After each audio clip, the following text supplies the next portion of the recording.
It's a warning.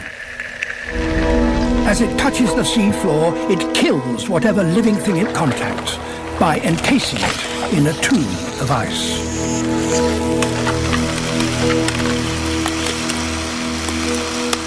New sea ice forming above leaves behind brine that is so extremely salty.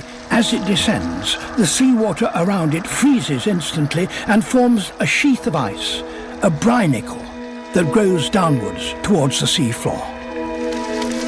Winter is reaching down from the cold world above. As it touches the seafloor, it kills whatever living thing it contacts by encasing it in a tomb of ice.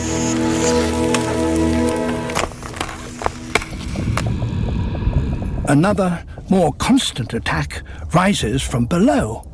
Currents bring up this colder water and it turns to ice, covering everything that can't move away from it.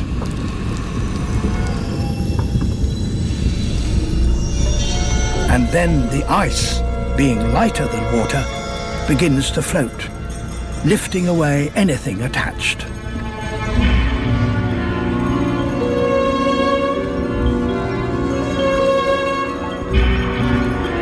So the ice cleanses the seafloor and strews the ceiling above with remnants of life from below.